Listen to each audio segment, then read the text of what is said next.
Je nitwa Jean Joris Butoyi ni mu prof de musique bamwe baranzi kubatanzi niko ndidondora hama ndafite ishuri ry'umuziki maze imyaka itari mikeyi hama kinashoni mwigisha umuziki kuri ishuri ry'Abanyamerika Bahia sinzi umuntu yabarizi Bahia umurahazi Bahia donc niho hantu ndi imyaka itari mikeyi niho mari umwanya amasaha 8 menshi niyaherera mugafatanya n'ivyi wanje hama ndakunda umuziki cyane so ndamaze umwanya utari muto kandi utari munini cyane nitahe ivy'umuziki ariko imbere yuko njya mu muziki nabanje gukizwa ndakunda kwivuga cyane ahantu ndiko ndigisha abanyeshure kenshi ndavuga ivy'umuziki ariko occasion nk'iyi niyo ndayironse ndashima Imana kugira ngo nshobore kuvugisha musicien indi domaine bari bansabye kwigisha kuri harmonie nk'aba musicien sivyo ngo tugira harmonie alors dafise bike nshobora kuvuga ndazi ko mufite byinshi ushaka kwa muzi mwongerako ariko ndakunda vyumvira mu gitondo navyuka gusenga nabwo Imana nigikino vuga no munsi cyo fasha abantu kuko ndazi ko abamisicien tuzi ibintu bitandukanye ariko nimba hari ikintu kimwe canke ibiri no vuga cyo fasha umuntu reka nze kugipartager ariko ndiko ndavyumvira ko nandika amanote yanje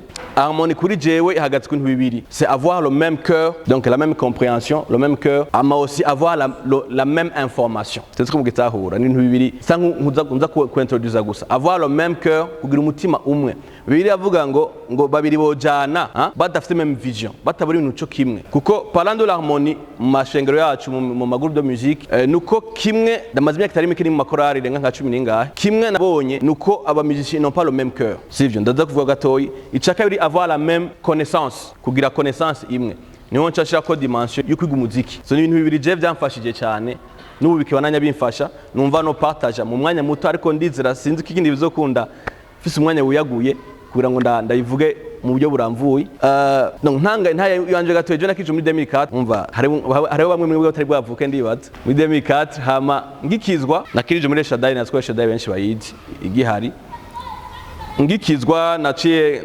naramenye Yesu hama ndaje mu ishuri ya Bibiliya imyaka itari mike nk'itanu ariko uko nagena na avance niko nadekuvuga présence de Dieu bwiza bw'Imana kwa misye benshi ni kintu mengo ni gishinwa je ndi mu ishengero muri chorale umuntu wese ataza kuvuga ubutumwa hari umwanya batera aza kuvuga ubutumwa hari umwanya basiste ataza kuja imbere akavuga ubutumwa canke kudirija prière pendant 1 heure tufata imishinga umwe ati tonda ngahanye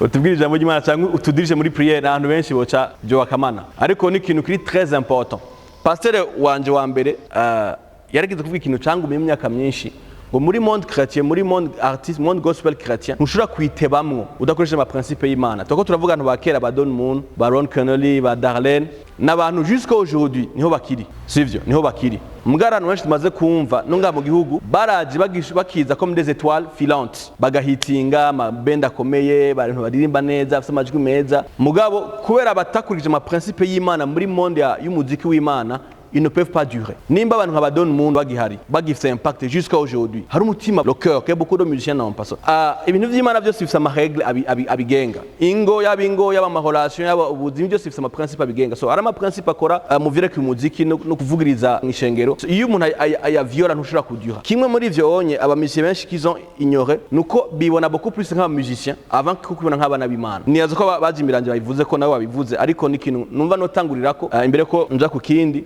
ucemere kumenya nk'umuziki est-ce que uri plus conscient de ton identité en tant que musicien cyangwa nk'umwana w'Imana je ni ibintu kimombo kugade alors muri parcours wanje ni gute ninje muziki je sinarinze yuko no mu prof de musique cyangwa ibintu bankuru no munsi ariko au départ ndacibuka à l'époque twasena ku masidi ya Benihin Rafs mu pianiste amuvugiriza bajya koza Imana ntibavugiriza n'importe ari mu musicien yumva impemu yiwe ashabumva baconnectana facilement hama two turasengera ko n'abandi bagenzi à l'époque nkumva atmosphère iyo muziki udégage digwa nk'iyo dans le Saint-Esprit nangura kuvuga mu ndimi j'ai vécu une expérience avec Dieu qui m'a vraiment marqué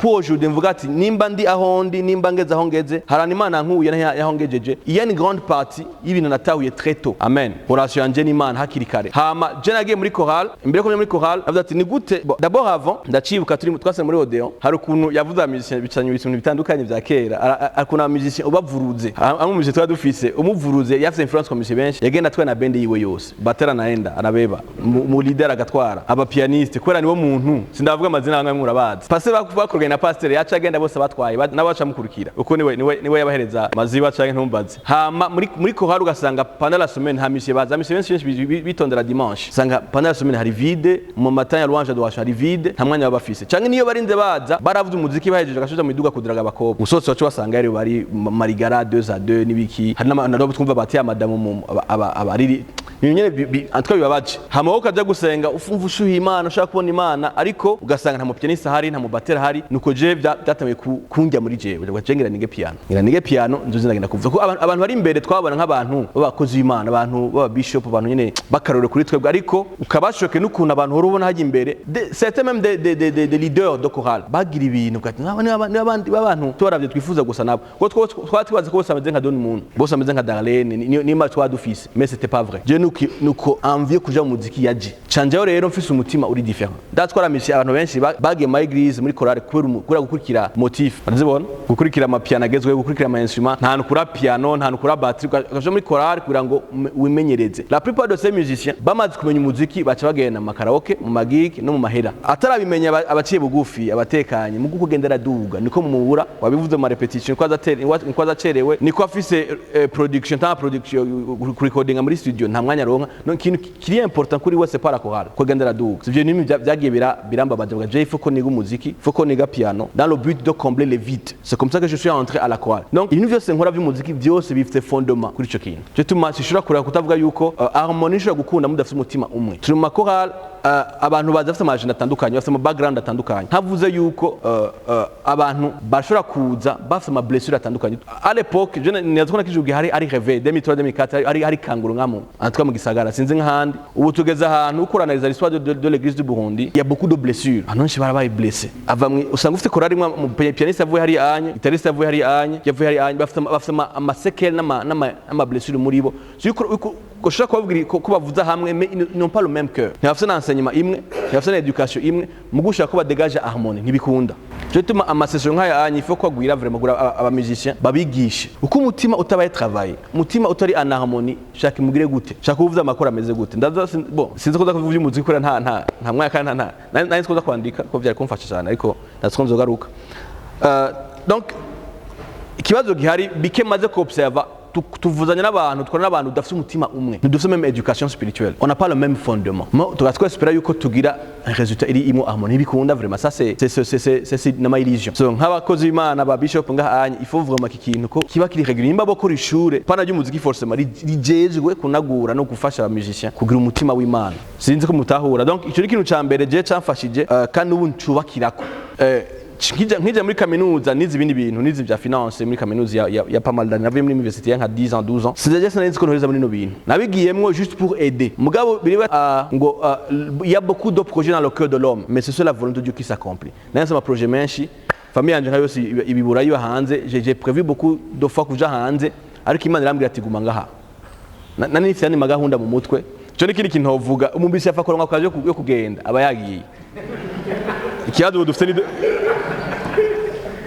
ikibazo dufite ni Donald Trump yugari imiryango sino nabicaye ngahanye umuryango nturuguruka ufa kandi asezera mumenya ko yagiye mubona kuri statut ageze kuri aéroport kuvuga jyane ko nabaza un de mes amis ati qui est appelé pour le Burundi à l'époque hari ba Willy hari ba David hari abantu nyene twabona muganga nka bose baragiye sinko ndabacira urubanza mwenye azokwishura imbere y'Imana ariko umengo ukiri ngaha ntahuraja nta bintu rufise uzo kubona arangaje amujije ati hano hantu turinde gusa dutora inzira gusa ahantu naho nyene naho kurindirira mugabo direction hafi hanyuma ni mu Rwanda cyangwa muri Kenya niho hanyuma nta muntu numwe yibona ngaha nta numwe ico deja ni kibazo ugasanga mukorana n'abantu vous n'avez pas le même cœur nukuvuga Imana itavuganye na wewe muri kumwe n'abantu aki Dieu n'a pas parlé c'est impossible kumubwira harmonie nibishoboka so rêve ya mbere numva n'abazamishe bose umunsi mushinga ati quelle est ta vision ibi ya time management ni ikintu kujera il faut que c'est pas pour la vision officielle ce matin navyutse ngira ça m'étonne que uvuze ibintu kuneza ndetse nkoramwe dafite hano muri sari wanje ante sinaje kwipresenter umuntu mu jeune marié wana ko shushe yego hama afite umudamu umwe hama abana koranza vuba cyane mutegure baby shower hama donc muri sala mu gitondo mpeze gusenga muri sala hano mfite ama sticky notes madika ko ibintu ngomba gukora j'ai arrangé ce que je vais faire toute la semaine biri organisé kandi na hano biri ngoma ndayibona hana bisha kuri frigo mugabira ahantu chaque fois ndenganye ndavyigishe bwati kinasho ndakora et puis j'enlève gashaka nk'ikindi bukeye canke indikurikira ni kimwe kimfasha de manière visuelle ko organiser ibintu byanje bamanapanze ndetse nico onye kimwe gifasha mu kugera temps na objectif yawe ufite umuntu uze mu partner akwibutsa ugati kintu waracemeye kino kintu ese umaze gukora. Donc mbanze ko madame yakisomye ati wewe ibintu wanditse na mateori gusa katavyo kurakora je biramfasha. Donc j'étais en devoir comment manager mon ariko ivyo byose bivaze na vision fils nababwiye ko je suis mu youth pastor kuri église wacu tunuvyishi ko ndapanga kimwe gituma ngenda ncengenda hari programme nateguye aba jeune neza kwigishamwe mais kora nzi yuko hari vision na Fadima nampaye hari kunoza kushora umwanya wanje à cause de la vision. Alors turi kumwe n'aba musiciens on n'a pas la même vision, umwe abona Canada undi ni Serbie undi ni Kenya undi ni hehe, donc nta numwe ibona ngaha c'est vraiment impossible. Ni kuri nyambari ngwara zihari mu bamisi izo zirimo c'est beaucoup de choses. Donc ndiko navuga siniko niyelwanya bansabye bwo kuri harmonie kintu cyambere n'umutima. Est-ce que vous avez le même cœur? Il veut dire mushaka kuyakode mushaka kuba en harmonie mudafite umutima umwe. Donc c'est ça l'un des problèmes des musiciens. Je vais même plus loin, il y a beaucoup de musiciens batanakijijwe ago batanakijijwe amaze 20 ans nani demo nafasha kwirukana. Musi umwe nari ntemeje gushanye shure kwishogi wanje cyangenda muri cellule natwara cellule ico gihe hama nshitse imbere umva naje kwisha amakora ama harmonie ya jazz nibiki hama umva abantu bazi yuko plus z'umuziki mwa uri kure plus uri kure y'Imana niyo concept mu bantu umengo je n'ijya pasteur sivyo.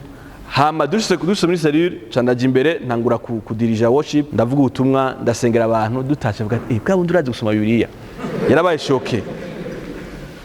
Uya maze nka 10 muri korale mwishengero byo gusenga n'umukoroge byari muri église abantu batoza ama offrande nari ku piano hama hari mu la semaine passée ndadutswa gukegera bambone bampa envelope toto mu envelope hama bara nibigeze bambona mu nama y'abarongozi duhejeje gatwe kuri kamishimo dukengere bazo dushaka gutangira Imana hanga urumva vraiment ngo nigake twiyumvira kuraba inyuma twizeza kwa mu mushinwe haba giratanga offrande baguma baraba ba bishop umva tuba turi hariya anye hama ndagira gutya ndapepera wapi barinze baheza Kristo atamwa mbonye bacarancho batatiga nigake twiyumvira kwa mishi biyumvira gutangira Imana cyanavuga ati mwe ifoko haza abantu bayidura ivyimviro byanyu mu madomene yose hamari abantu Imana yisigarije nibaze kurimo amen nibaze kuri mu bantu Imana muri 7000 Imana yisigarije sivyo si bose aza gufukamira abayari. Donc ndashaka kuba umusicien wiyumvira gutyo kandi nongerako jengeze ahantu Imana yangirenza mu buzima nana kimwe mbuze je suis marié bamukina na trois naguze imodoka kuko ndibuka gituma mvuza kantu muri famille wanje barigeze kunca mu muryango bampora umuziki baranyirukana ugati amara twakuriye papa wanje yagiye gufata procureur general afunge pasteur barangirisha inama abakuze bose baba hanze bari baje muri vacances batuvukana abavyeyi bagati wewe amara se kwemvese mu buzangi ugira uyone nuri mu mbyaye bitari kwera mwisho nabo wa mbere nafise ubwenge mu ishure n'ubundi acha office amen abwagi barankezona barambwira ati wewe nta numugore uzoronka ninde muvye ngaho uza kwegera gumwana uvuza gitari ndazi kwamisha bafise ico kibazo ukumengo twakuze muri societe umenga bamishi n'abavayo aho twakuze umengo n'abantu ntibiga nta busere bwabo n'aba escroc en tout cas niyo image en tout cas mu kibano ndi bifafise komisiyo. Alors kimwe ni nk'inumbero il faut que yo matete ndayikasa pas ma manière d'être et de vivre hamwe bwa tugera mu musicien uba hanu ngeze ntagwe kuri musicien ntubimenya ndaje nk'uje mu belle famille atumwa bakora ikingo yigisha piano tereka kubesha urumva uje muri wanje ugati nibi byose ni piano gusa nta n'ibindi bintu nta n'ikindi kirimo nta muntu uje ndakorera muri domaine atari musique ku buryo nabwiye Imana ico gihe banyirukana baranciye baranca mu muryango baransohora ugati uce wimenya byose ndibuka nta ndiko ndarira mbwira Imana ati hari ndimo twa kurimba ngo tuyero papa le plus responsable ko gouverner kuma sebene mugo sa tuvuza n'ibintu bitari n'ubuzima nk'ico n'ikindi kinovuga ibintu vuza wojimbira ukabishingira ntahe iyo ndiri mu groovinga wojimbira ugashinga ntahe yuko yabaye ubuzima mu muzangi wawe Salomo là tu es le papa le plus responsable pour moi c'est vraiment vrai kuko Imana yarankwe ko déshonneur mu muryango ubu ngeze ahantu Imana ashikanye nta nama jifashore mu muryango je batamamagaye vuga ati umuntu ugwa mu musicien en tout cas il a vraiment fait ses preuves. So iyo weriminye ino aspect yuku diringa n'umutima wawe kuvuza muziki wawe Imana ifite fondement yawe nta namwe uzogera. Abantu bari henda le talent c'est bien mga le talent ne peut pas venir avant le fruit et le caractère. Abamishi dépenser plus de temps à travailler leur talent c'est bien si bibi vraiment ni kintu ciza ko uravye na Dawidi ari umuntu ari skilled ari umuntu avuza neza gose birebwa yuko ngo badati ngo bageze ko sansuma muri Israel yose baronde umuntu avuza neza basanga nibo nyene c'est bien gutravailler ariko nasanze iyo talent yawe iri avance que ton cœur c'est un piège uri korajamo c'est un piège nini. So ndiko ndasubinya l'importance y'umutima. Quelle est ta relation avec Dieu? Fondement yawe ni yihe? Est-ce que abantu muvuzanye mufite fondement imwe? Vous avez la même fondation. So je kintu nkundirima atiki kintu shimira Imana église ndimwo ndi muri ICC kuba yize Ivan Kasotso mu Muzi turafise église une de ces églises ici on a été formé natwe on a chorale pendant quelques années kimwe mu byo twakora no kuba sûr que tout le monde est d'abord spirituel avant que vous attendre avant que vous instrument c'est bien mugabo uri umuntu udafite relation n'Imana ntibipasa ntakubuvuza gute shakurimba gute on n'a rien à faire bituma abantu bashakura bashira fondement kuri aspect spirituel y'ubuzima bwabo so ico ni kintu cyane no fata harmonie nikunda quand vos vies ne sont pas harmonisées avec Dieu abantu badura sur la scène comme je l'ai dit n'abantu avant d'être talentueux badone muri bari talentueux aba badane bari talentueux abo twavuze bari talentueux ariko le fondement yabo c'est leur relation avec Dieu c'est vieux so je te lance un défi revois ta vie avec Dieu c'est vieux ta vie de prière avec Dieu hamwe Imana yozubu nyene qu'est-ce que tu vas donner comme rapport par rapport à ta vie so beaucoup de musiciens binje muri chorale binje mu muziki mais baciye kujya biri bati ngo bose vuze ngo nibisuma mu babarire ibiri bati ngo ndende umwungere mwiza w'intama nca mu muryango wareka abandi baca hehe barasimba sinzi ngene winje muri chorale sinzi ngene winje mu muziki waciye umuryango wa vrai n'uyu sivyo si tu n'as pas fait ça tu nous audiras dans ce domaine uragira n'ahantu ivyo ukora ubura n'intumbero ubura n'iri kuraje so j'ai personnellement donc genije muri muziki je me suis rassuré que est-ce que Dieu est avec moi est-ce que qu'on ibintu selon le cœur de Dieu uko nasanze ukoze autrement tu n'avances pas dans la vie so ndifuza ko un musicien bafise comment dire bafise honneur muri société uza tu es un musicien les gens ils respectent ça mugane turagira ahantu kubera notre manière de vivre et d'être nous muzima sanga on a même pas percé mu buzima et les gens nous méprisent à cause de ça donc je n'ai qu'une chamera guhagararako ariko j'ai listé ngire nk'indi 10 minutes j'ai listé un certain nombre de choses qui peuvent nous aider muri harmonie mu kuduza harmonie mu gucuranga kwacu chamera nakivuza ngo ni vie spirituelle et le caractère alors kinovuga kinacho kivuga ko abamishikenshi baze nk'abantu comment dire sinovuga ngo nintumva mugabo caractère zabo utugeza ahantu umumuzicien umuvuruze umwimye instrument à l'époque ntaramenya kuvuza musique ya c'était des années 2007-2008 ndacibuka barigeze kumpana kubera senzi kuvuza navuze ibintu nkahusha kuri piano hama aje were kutavuza neza genda buri turajya pana 2 mois acaza namishe ntarinze kuvuga amazina ko bamwe murabazi agaca avuza nanje rero kubera avant d'aller faire ninja muri chorale avec une bonne motivation. Je sais nangi kurondera fame, anu bamenye c'est pas ça qui m'intéressait. Nangi gukombla un vide, s'il y a un vide. Batangene it's fine. Iyo amezi abiri nabanicaye nko ku ruhande gutya anye sinaduka. Ndiko navuga mu ndimi, ashana ashushe ni mu mpemu. Ntani byambwira.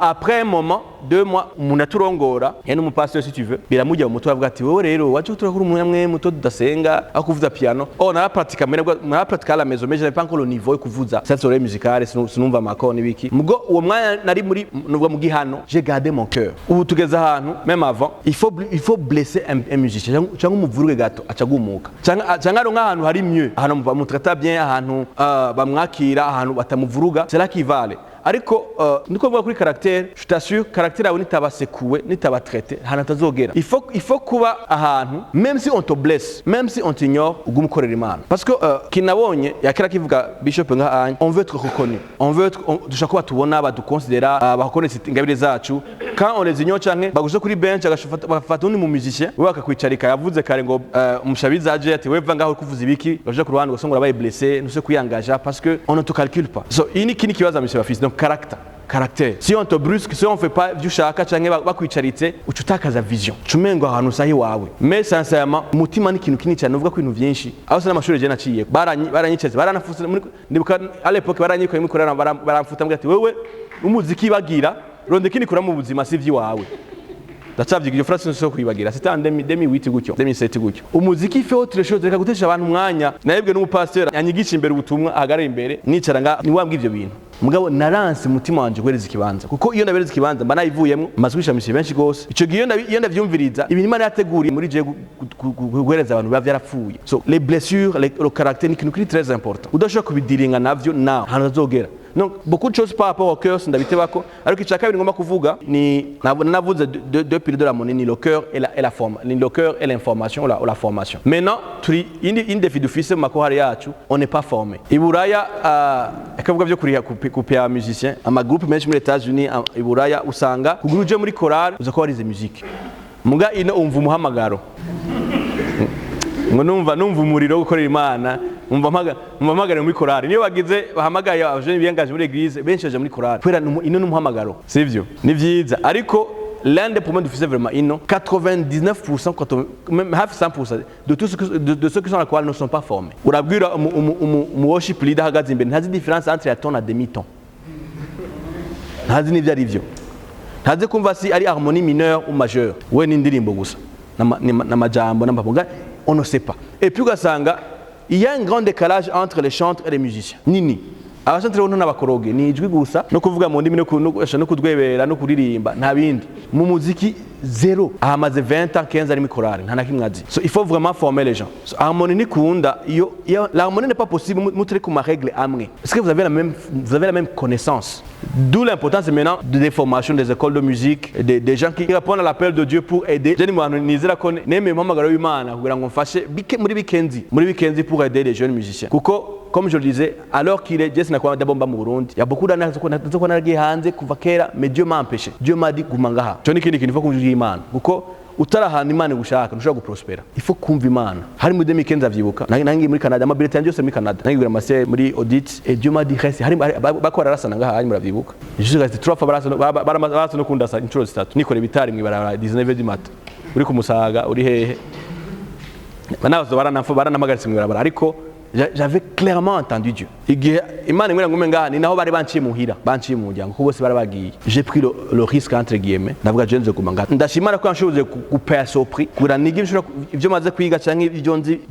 Pour aider les autres. Musique vaste. Musique vaste. Prof de musique, producteur, musicien. Il y a beaucoup de domaines. Chacun doit trouver son domaine. Fallait c'est un grand producteur. C'est un domaine à lui. Moi, ma passion c'est la musique. C'est enseigner la musique. D'ailleurs, home studio wanje ndiko nagurisha appareil wanje amwamwe ahubwo ndazagura amadiri à la fin. Ndagurisha appareil wanje muri studio parce que nari nabikoze mbwa c'est pas pour être producteur. Je voulais juste enregistrer quelques morceaux. Ariko passion yanje beaucoup plus c'est juste comprendre la musique. Nyambari kintu nkunda nukuvuza ibintu numva. Apana ngo yakora ngo numva gutegana iraryoshe vraiment. Ça je n'aime pas. Kintu numva sinakivuza. Tout ce que je juste dois comprendre. Nimba harmonization na moda harmony ari ibyo nza kumva biva niyo bija n'igituma ndabikoresha. Nagiye ari ndabikoresha. Havyumva ça ne m'intéresse neza gute ça ne m'intéresse. So je nakuze gutyo. Depuis il y a beaucoup d'années. J'ai toujours étudié. Dans cette bibliothèque itabingira nk'amajana abiri. J'ai lu beaucoup de livres. J'ai même écrit des livres d'afite bitatu nanditse ntibirasohoka. Musi munzo bisohora. J'ai 3 livres de 1000 pages. Donc sur 3 niveaux d'harmonie. Donc j'ai une grande passion de kutahura l'harmonie de la musique.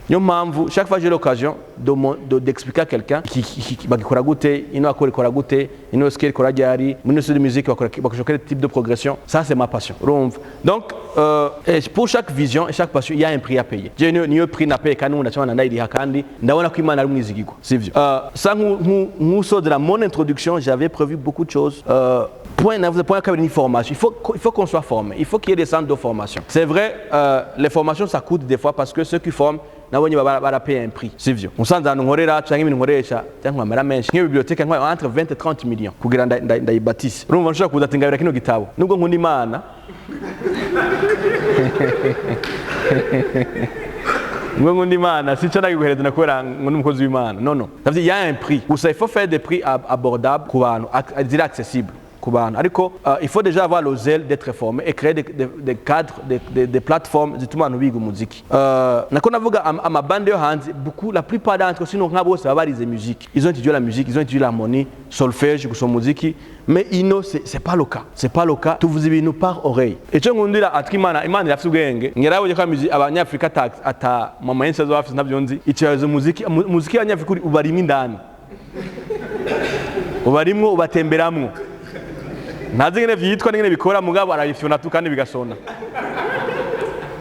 Ngushimira Imana. Je ni kintu kama Imana yadufyondeye nabafata nka climat. Iyo tuza kuba tuba muri Siberi muri Russie turabarundi avec les technologies d'office sinzi ko tuba tugihari canke Tanganyika tudugana nk'aya matsunami donc hari ibintu que Dieu a équilibré à mon avis pas son amour tout est grâce donc les blancs les noirs n'abantu muziki bari même les grands musiciens les grands benvansi ibintu n'aba noirs muri jazz wikuraba tous les grands sont des noirs américains c'est pas des blancs abazungu ni baki gose ba Coltrane bande ba Miles Davis natwe bamwe mu bazi ce sont des noirs muziki backbone fondement yabo sont des noirs c'est bien ariko il vient d'exclure qu'il faut être formé il faut kwiga muziki sinon l'harmonie c'est impossible kugira harmonie ndi kuri piano nkavuza progression uri kuri bass utumva ni yariyo kandi ako nabwira abantu uguzi kurafite limite ibyo gwate ngo je ndafite oreille musicale biva n'ibyo babavugije abandi hari umuntu avugije kuri piano ushaka kwega amatwi gushyugurure utazi ibyo ari byo ntavyo utora wowe wisesesezemo ushaka ufite amatwi yamaze gute ndabona avuga ati ore music ikora muri pop pour la plupart 1 5 6 4 3 no mwibara uravyumva muri bus ntibisanzwe mugabo hari ama degré d'harmonie uko ugenda uraduga niko il faut comprendre ce qui se passe. Il faut comprendre ce qui se passe, il faut kumenya ino scale ikora ryari, style de musique onkoresha makora yahe. Vyo notavyize usanga abantu bari bavuzanya hamwe, ils ont pas le même niveau. Hafise niveau imwe. Maintenant il faut harmoniser les connaissances. Alors, ahanundi turafise un des départements muri chorale ndimwo, département formation technique. Turagira ta diagnostic individuel de chaque artiste. Toi tuzi, wowe Joresi ibintu uzi nibi, ibyo utazi nibi. Naka ibintu uzi nibi, bitazi nibi inye.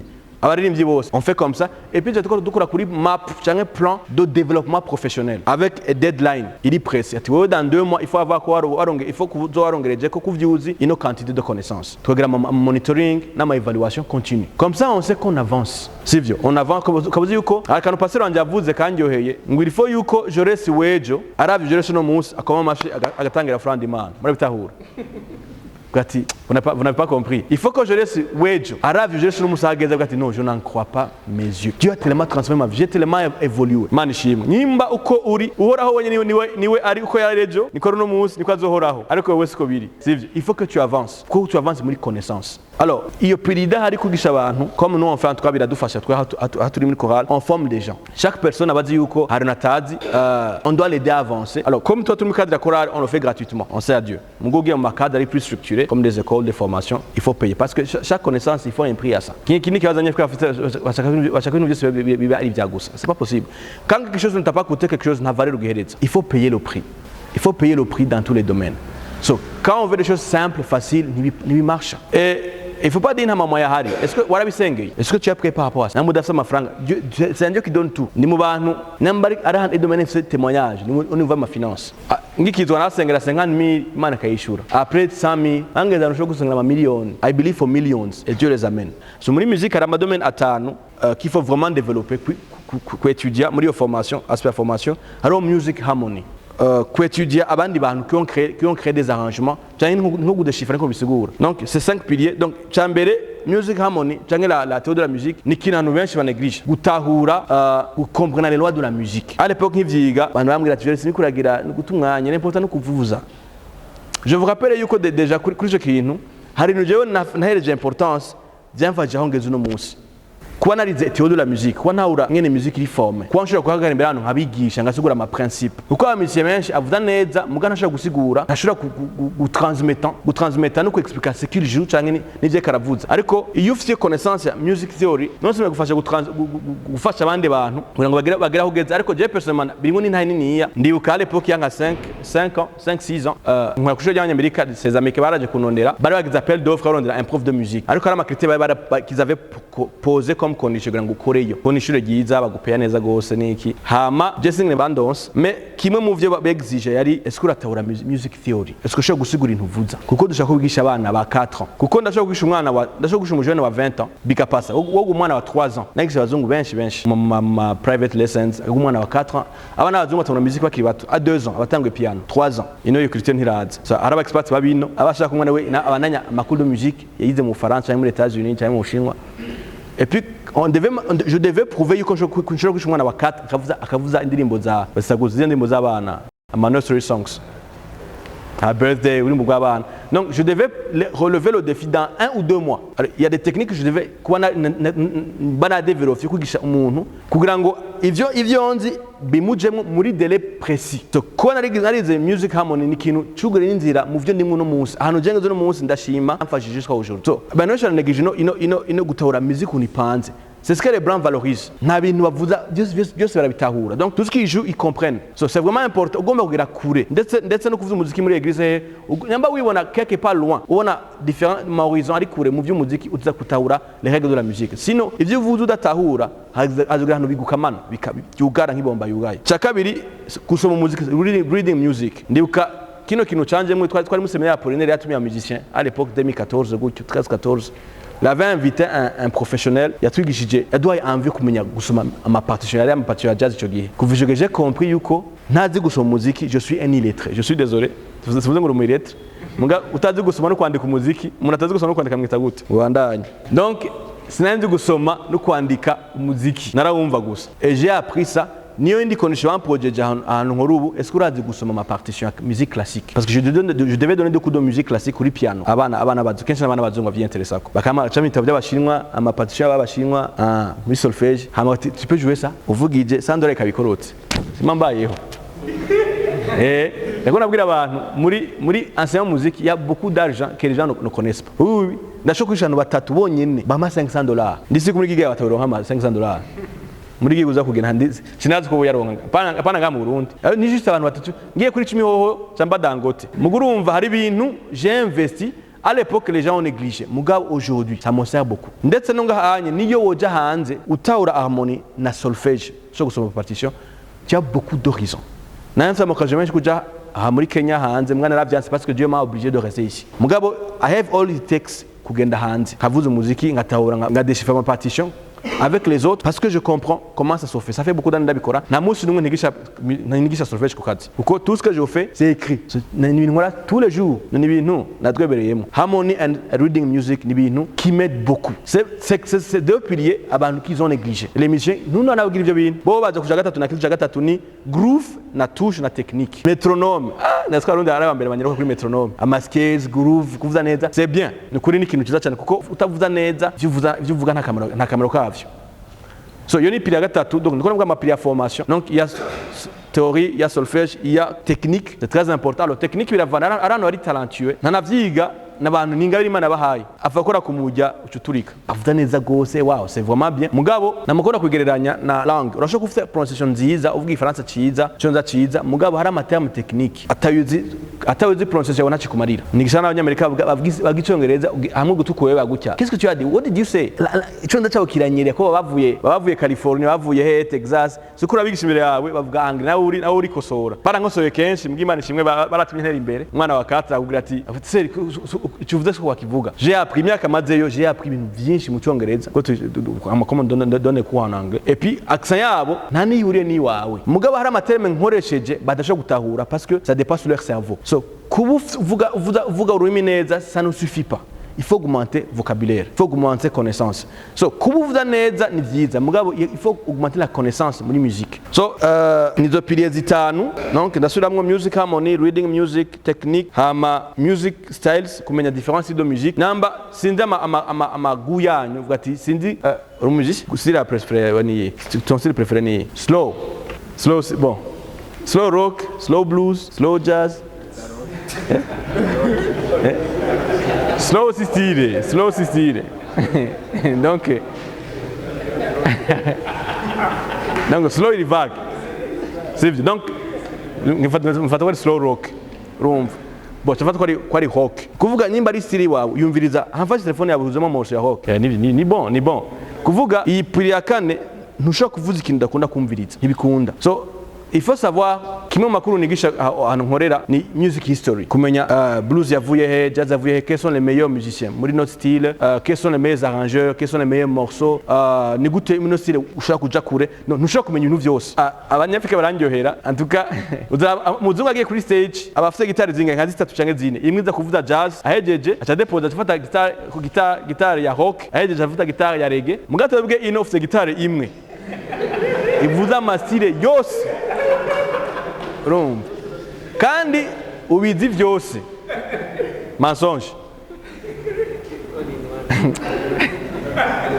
nivyo nibibaho muziki rivaga entre point il faut kugira ikintu bwati je kintu ciwanje bazanye sebene cande poza piano cyangwa bazanye imbare bisirimba il faut kumenya ADN yabo je ngaha vraiment ngira ni dédié kuri no style de musique ibini ni juste accessoire muga ça c'est mon couloir. Alors, ino point akane utazi music styles ama difference de musique usanga uri violiste mwana na kimwuzi uri généraliste mwana na kimwe wispecializamo. Donc il faut connaître différents styles de musique wa jewe iyo mvuza ni alors muri shengero muri église uvuza amasira ya muri église yije yose ni tugira. Donc dans nos églises on fait du pop, n'est-ce pas? On fait du rock. Hanini nama afro styles c'est ben il y a aussi du zouk des reggae vous savez quoi bazgira cyane. Donc ce sont les styles classiques dukunda kuvuza évidemment masile ara communique ana ma technique yazi muri nka reggae ni style iri ma catégorie masile latino Jamaica rumva zouk, zose ama style y'amakarayibe. Donc hari amakategori yazo uzi ko nzi no onye ino style ça va m'aider à apprendre facilement indi style. Mugabo ino point ya kane ndacavuga nabwo kuri harmonie turapoperanya ibintu byose. Nta nakimwe tumetiza mbwo tumetiza byose. Yose turavanga tuvuze ibintu byose ama instruments yani nyene. Donc il y a tellement d'obstacles pour l'harmonie. C'est vieux. Et il faut vraiment investir dans tous les domaines. Nawe hele ku mutima nukuri c'est un grand chantier. Je rêve un jour tugeze ahantu tugira ma harmonie. Ibyo tuvuza mugabo c'est un très long chemin à faire. Donc kuri no point ya kane il faut kwita ku étudier amasi de musique. Juste lire. Aba mishimisha bibaza yuko gutravaya ari gufata instrument yawe ukura groovinga. C'est bien, c'est une des choses. Mais tu peux déposer ta guitare, cyangwa ton piano uketudia ugasoma ibitabo. Donc gomba kumenya no style ngaba abantu nza gukurikirana. Okay, ukunda rock, mbwira aba artiste uzi muri rock. Boss, ninde ukurikirana muri rock? Black gospel, gospel. Vous avez piano l'instrument piano. Uragira gospel harmony. Ukurikirana nde?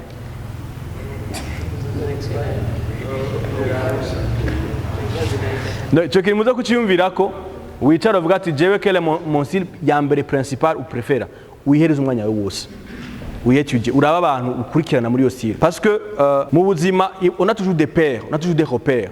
Mushobora ahantu on ne réinvente pas la roue. Hamara abantu batwitanga imbere. Hamara abantu twigirako. Umuntu kurikirana. Malheureusement turi muri génération où on est dispersé. Ugiye kuri YouTube utapa musique. Donc kuvuga ati c'est tout un désordre. Ubunyiraga kuri YouTube numenya n'ivyo urondera. Comment est-ce que tu fais tes recherches uri étudier? Donc c'est uri gumbazi suyu wagaja kwiga uyunda agacha déconstruire ivyo wize. Waje kuya uyunda gwana animateur ari en désordre.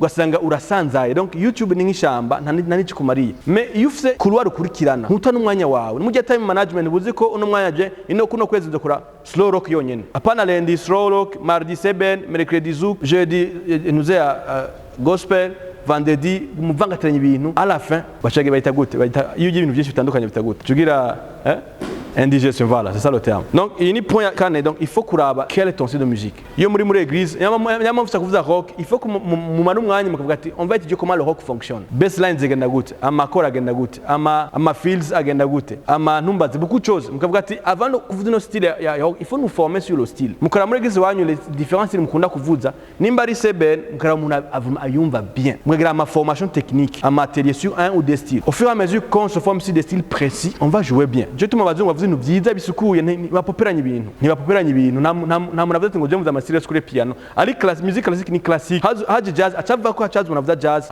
akavuza piano jazz ko niwe azi kuvuza asi navuga no guselectiona amason.